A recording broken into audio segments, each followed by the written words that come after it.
Hello, Thaddeus. Hello, Vicky. How are you? I'm absolutely marvelous, darling. Thank you for Yes. asking. How are you? Yeah. Well, I'm marvelous because you are. There Oh, you are. well, that sounds problematic already. Let's get into the Doesn't it sound conversation. really codependent? Yeah. We can have Well, a whole we can have a whole topic around what codependence looks like in a relationship when you're still together. perhaps that is something that we could put on the agenda going forward. But Okay. today we're here to talk about something quite different. So, hello, We are. everyone.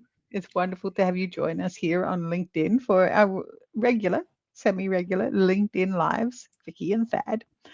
Thad's the star of the show in this one. We are talking about divorce coaching and all the things that relate to it. And today's topic in particular is about rebuilding after separation. We're going to talk about identity, we're going to talk about confidence, and we're going to talk about moving forward. So, as a way of introduction, thank you for joining us again. I'm Vicky, and I'm here with Thad Hollis, my life partner and business partner. Thad is a mediator, a divorce coach, and a conflict coach, and has been over 30 years helping people navigate separation and all that comes with it. Today, we're talking about something that doesn't always get spoken about at parties. It doesn't always get spoken about in a helpful way either. And we hope to change that today. And as I said, the topic is about what happens to you after the relationship ends. Yeah, of course, there's paperwork and there's negotiations and all that side of things. But what about you? What about the sense of who you are, your confidence, and how you actually start to move forward and getting on with a new chapter of your life? So perhaps if you're watching this and you're in the thick of it right now, then tune in and take notes and ask questions.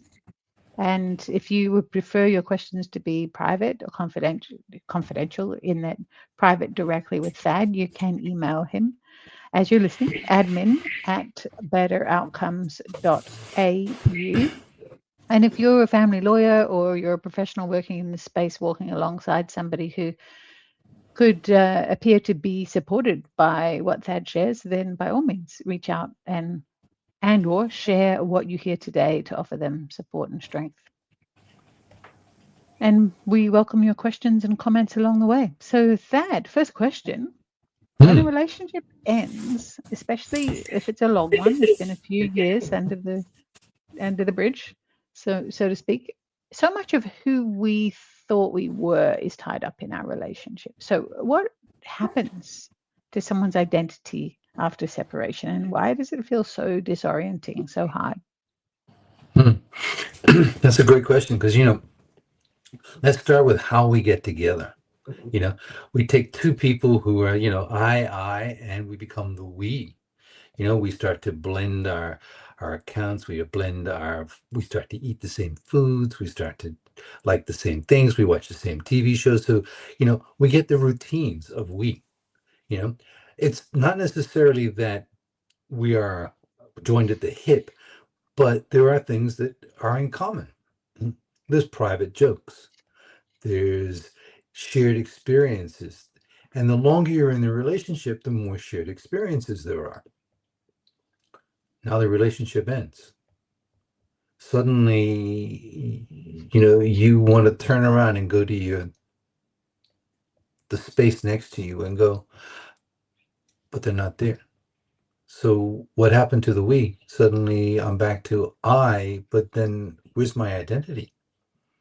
And I think the scariest thing is that people, particularly, if it's a short-term relationship, we can adjust quicker. But the longer the shared experience is going on, it's harder.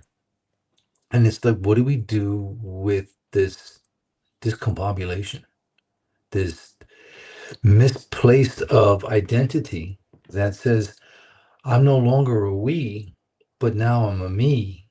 What does that look like? How do I navigate this? You know, um, how do I cook for one? That was something that came up.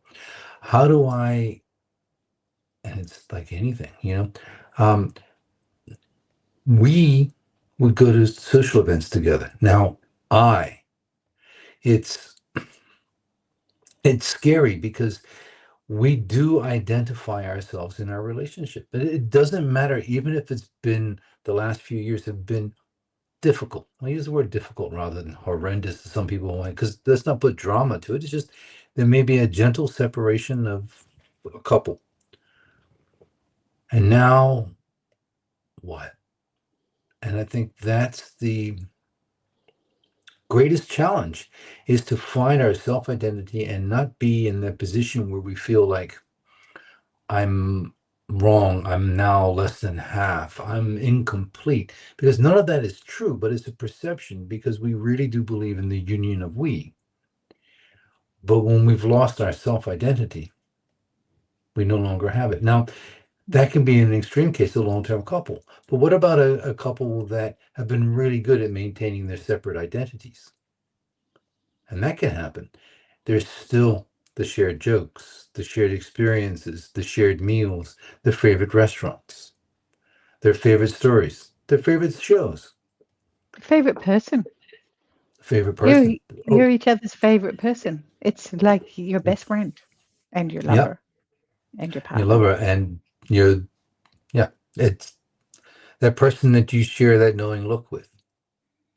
Now, I, they've got someone else. So suddenly, am I no longer any good? Am I at fault? Am I a failure? Am I? And none of that is true, but that's exactly the thought process that a lot of people go through. And it's the hardest thing is trying to find where the grounding is. And I think, it's the question, who am I now, comes up almost in every case. It's like, I'm the ex. I'm the one that's left behind. And none of that is true because those are events. Those aren't defining facts of who I am. I am, and I'll use me. I am fat. I am whole. I am standing on my own 2 feet. I am capable. You know, it's that finding the small steps of rediscovery is what's really important. It's those little things that we just forgot to celebrate because we were a we. Now we're not. So is this about finding when the scenario has happened and the couple is separated and Hmm. a person is feeling what you've described? Is it now a case of going back to who you were before the relationship, or is it a case of understanding your identity as a single me versus a we? So are you recreating a new identity?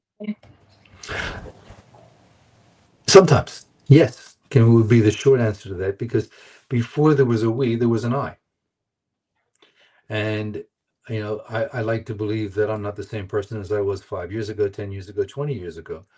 I hope that I've evolved somewhat. But that's true in a relationship is that the person that you were when you began the relationship isn't the person who you are now, but you were an I. So it does mean that you can now take that starting point and say, well, I did these things.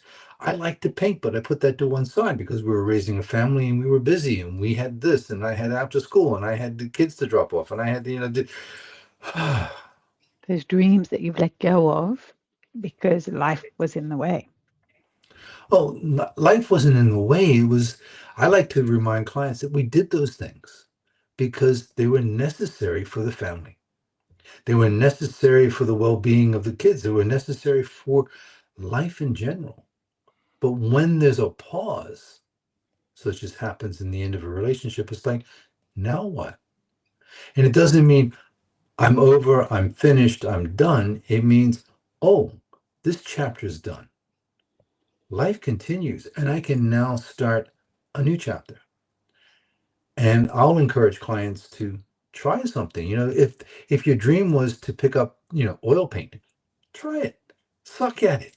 Be terrible. Be the worst oil painter in the history of oil painting. but make it yours.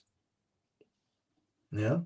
Or if fishing was something that you always thought you wanted to try and you had no idea what to do, start with some basics, go on YouTube.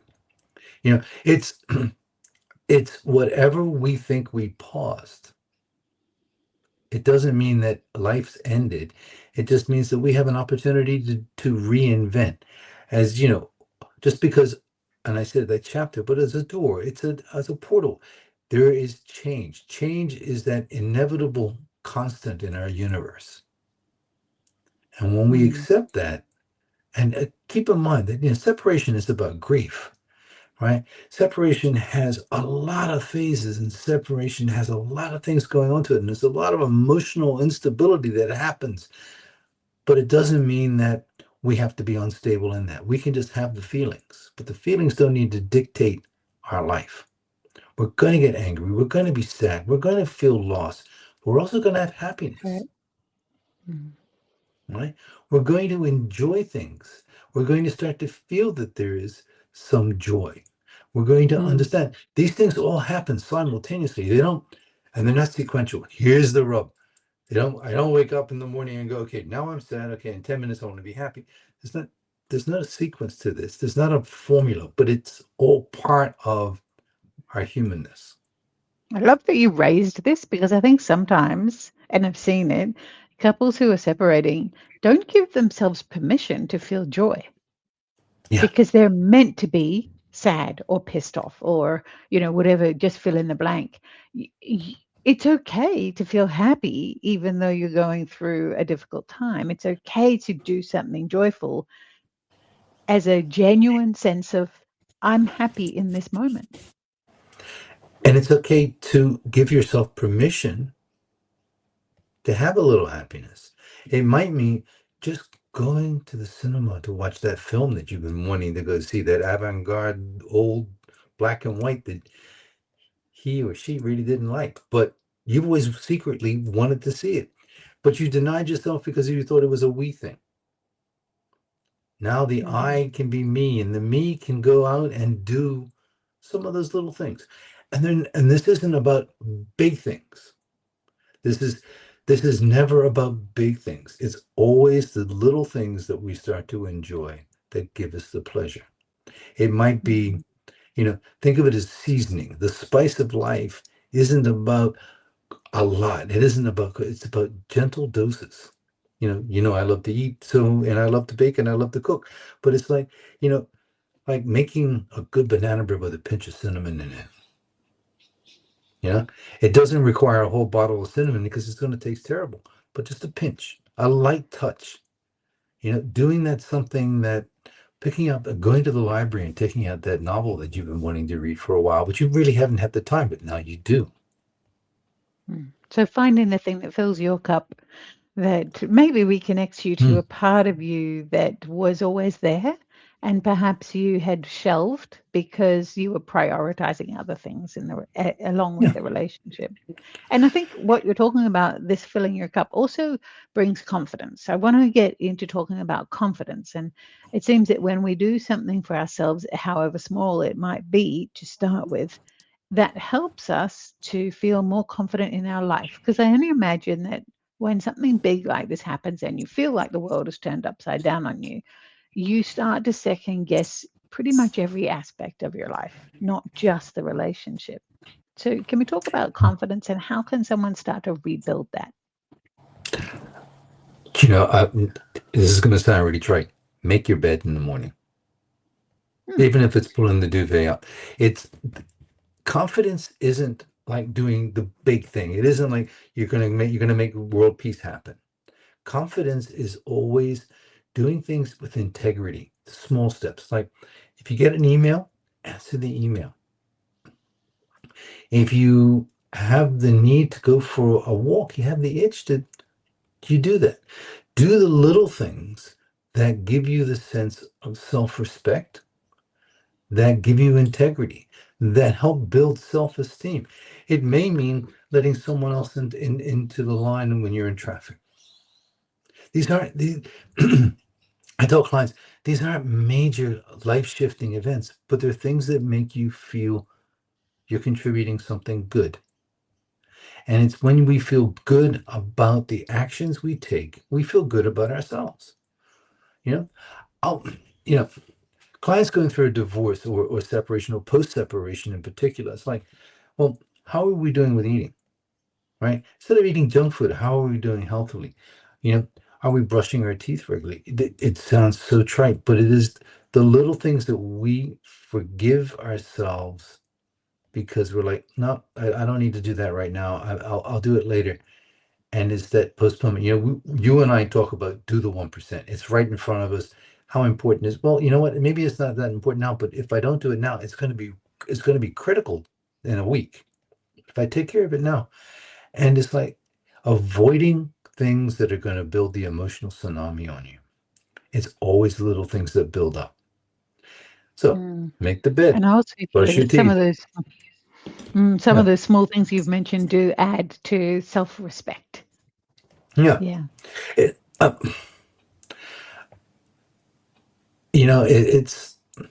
it's like, we often think, I want to go to the gym. I want to take that course. I want to do that painting class. These are quite large things. But if it's like, I want to find out more about it. So let me research it. Let me find some things. It's in the small steps we discover the confidence, not when we take giant leaps, Mm. you know? And I think sometimes we wait for courage to come along, and I know I'm from coaching in the realm that I do, courage doesn't come from waiting for courage. Courage comes from doing the action. So perhaps there's a decision that needs to be made that normally you'd make that decision as a couple. And now for the Mhm. very first time, you're deciding that on your own. It could be something joyful like a trip, or it could be something else that's perhaps finances or something that, which can also be joyful, but so, it Yeah. could be something that feels a little more daunting. So I think the question is when it comes to making decisions, it's the first time you're doing it on your own or first time in a while, understanding that confidence comes from taking action. Yeah, it does. And I'm glad you raised finances. One of the things about money, and a lot of people have issues around money and what to do with it, how to handle it. Well, get advice. Make an appointment with a tax accountant. Make an appointment with a financial planner. And it doesn't matter about the amount that you have. It does matter about how you feel about it. The Because, intent. y- yeah, the intent behind what we're doing with money. You don't need to be sitting on millions, but you might be sitting with enough that is substantial to you and it's fearful. What do I do with this now that I have a settlement? How do I handle this? Do I rush off and buy a house? Oh, I don't have enough to buy. Well, don't fret about that because it's the unknown that's going to hold you back. Seek and get answers. You know, Mm. I often will refer, I mean, as part of my network, I have financial planners, I have tax accountants, I have, people, I always say this, I have nutritionists in my back pocket so that when clients will, have questions around eating and what to do and how to be healthy. And it's like, let's not try and eat this all at once. Let's not take the elephant doesn't get swallowed once. We take everything one bite at a time. We consume and adjust our bite because as we said in the beginning, the we can consume a lot. Two incomes can do a lot more than one, but it doesn't mean that one, you don't have to lose hope. You don't have to lose the faith that you are completely whole and competent in being able to do this. And that's what's so important as we go into the separation and finding identity in the process. Mm. Thank you. Yeah. So this also leads to moving Mm. forward. So I can't imagine how many people might have heard after separation, just move on, or it's Yeah. time to move on. So we're not talking about moving on, we're talking about moving forward because it's quite a loaded phrase. So Hmm. when is the right time? How soon do we need to move on? I just think these are probably questions that don't have answers because it must be right for each person individually. But what does it look like to move forward? I'm just going to say, as a general guideline, the first few months is usually a shock. It doesn't matter whether you're the one that initiated or the one that is going there. There is a shock as, oh, how do I?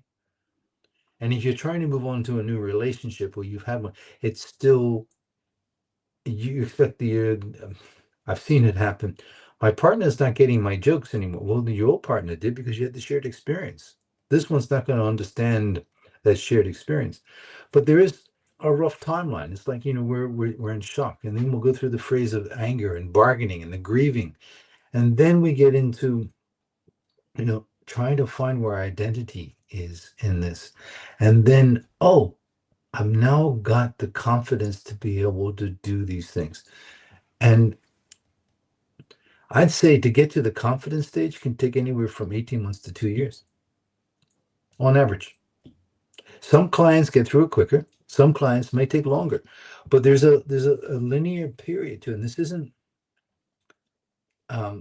strict, stages. Like going through grief doesn't go 1, 2, 3, 4. Okay, I've arrived. I'm good. I'm whole. You fluctuate back. So you're going to be angry. You're going to be adjusting. You're going to find what this is. You're going to get stable, and then you're going to stumble, and the confidence goes out. But it's a process that goes back and forth, and it's getting comfortable with being alone. And I got this from someone years ago. I love the way of looking at alone as not being lonely, but rather as feeling all one, being confident within ourselves and knowing that that will happen if we do these esteemable, self-appraising, self-supporting things. We will I get love that that. confidence, right? All one. Because, oh, AL1 or one. Yeah, yeah, I've never thought of that before. Yeah, I love it. yeah. Yeah, it's not mine. I've stolen it from another brighter man than me. Borrowed, borrowed and Yeah, paid it forward. Yeah. stole. Um, but I love the fact that we do not have to be sitting back and going, I'm lonely, right? When I'm working with men, I'll use the analogy, Superman has a fortress of solitude for a reason. He has to retreat from the world to re-energize. Think of, and that's something that solitude isn't not to be confused with loneliness. Loneliness is a feeling of not having connection. So part of what we need to do as we go through this identification and reimagining ourselves, and think of it as a rebirth because we're actually coming back to ourselves, then we can start to build that confidence that builds our own solitude, that we don't need to identify ourselves in that we anymore. And when we are ready to have another relationship with a new partner, we're not bringing all our baggage from the past with us. Rather, we're bringing that new appraisal of who we are. And we're going to stumble, we're going to fall, we're going to do this imperfectly, we're going to be dragging all our triggers with us and all the other things that happen. But there is the possibility that if we're working on our self-healing, that we don't drag the last 30, 20, whatever years it is into our new relationship because we've healed ourselves.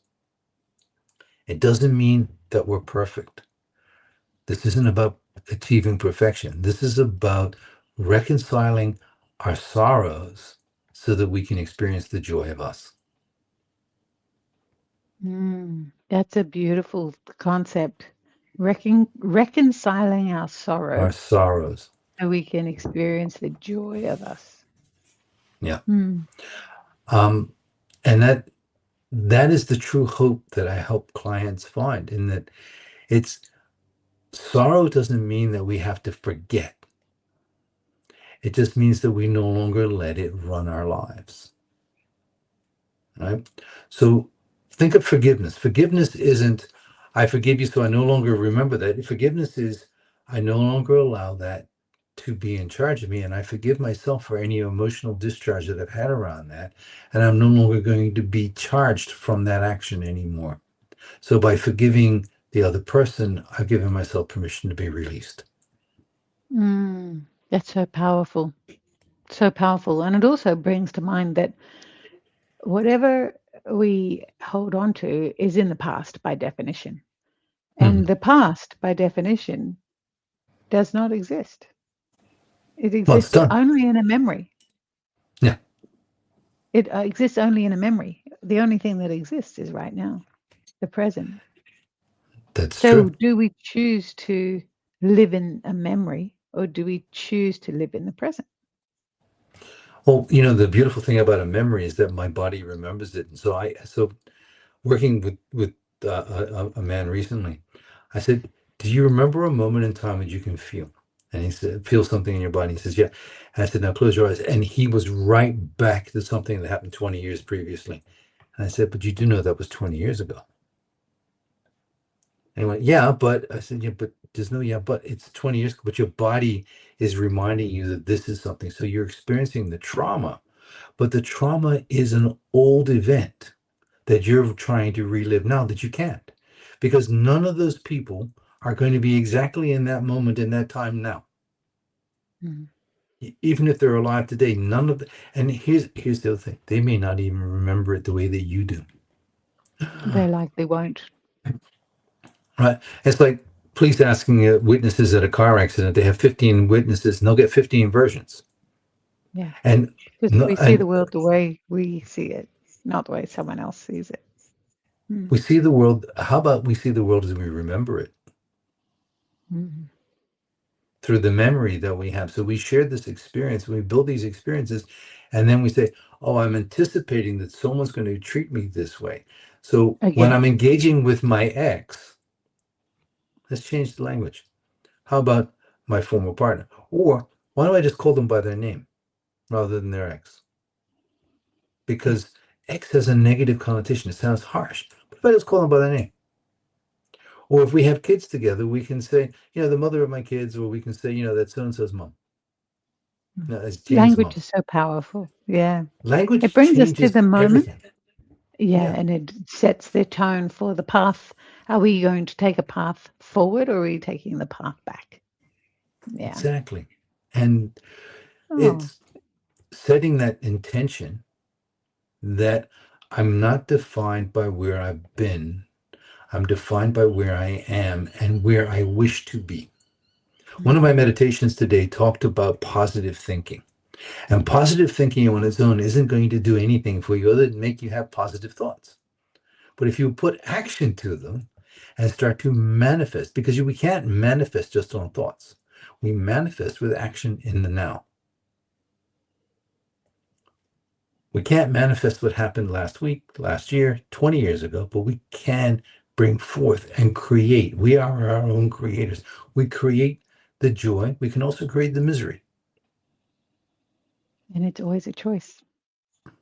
So it's just, and I'm not saying that we won't have bad things happen to us, but we can choose how we wish to react to them. They either overwhelm us or there'll be something that we look at and say, what can I learn from this? How do I take this moment and make it mine and then use it as something I can move with?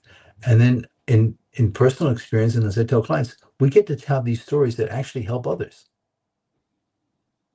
So when Mm. someone says, I've had an experience, and you can listen to it, and they say, well, you seem to understand. You'll say, well, if you're willing, I can share, well, I've had something similar. Never going to be the same, but it's we relate our emotions. So as we go through the separation cycle and we get to that end, it's time to rebuild. It's time to look at who we want to be. How do we want to go through the world? And this isn't, um, I love this to use the phrase, this isn't an end, but this is an opportunity to rebuild who I am. Mm. This is now, I get to define me rather than be in the roles that I thought I was. I'm not, we often hear, I'm not my job, you know, but I'm mom, I'm wife or husband or I'm dad. And those are roles that we play, but they're not defining who we are unless we want them to be. Mm. Very wise. I do love to shout out to one person who is watching and listening in. Hello, Craig. Good day. It's a very kind comment there. And it's wonderful to have you here. And Craig runs a podcast that Thad has featured on. Perhaps we can include that link. so that people can hear more about what you share and how you work and how you support people going through separation and divorce. And thank you, Craig, for that amazing opportunity um, for Thad. So we're at time. Did you have any parting words of wisdom before we wrap up, and also share with people how you work with them? How I work with them as they present. I want people to know that they're not broken, that they shouldn't be, that shame is just part of the process of healing, and fear is just a false expectation appearing real. And if we just want to be present, I'm happy to help people build the tools to help them get through this. That this isn't an eternity, but be prepared that there is a process, that our bodies, our minds need to process what's happened so we can let it go, but it takes time. So, yeah. Um, yeah, I love this work because I really see people change and I see them get happy, Mm. which is wonderful. That is beautiful. Reclaim their life. Well, thank Yeah. you so much for your wisdom today. And thanks for those of you watching and for your comment, Greg. It's lovely to have you here. And for those of you who are watching on replay, feel free to add comments or even questions, and Thad can answer them after the fact. Rebuilding after separation isn't a straight line, as we've discussed today, but it is possible to rebuild and reimagine and to grow into a version of you that perhaps you never imagined. And the key, I think, here is from what I'm hearing from today is that we don't have to figure it out alone. In fact, it's No. better when we don't. We invite others in, we seek information, we ask for support, whether it's from a friend who is trusted, although be mindful of that because everyone brings their own lens and their own opinions, or someone who's perhaps more objective, like a divorce coach, such as that is. And also, if you're a family lawyer or you're a professional who is working with a client who could do with some support, such as what we've discussed today, then please feel free to reach out to Thad. He's been working as a mediator, divorce coach, and conflict coach with 30 years experience, 30 plus years experience. So yeah, our next LinkedIn Live isn't until March 18th. So if you need to or feel the calling to connect in between, the address is thad@betteroutcomes.au or admin@betteroutcomes.au. Yeah. Thanks, Vicky. Thank you. Always a pleasure. See you soon.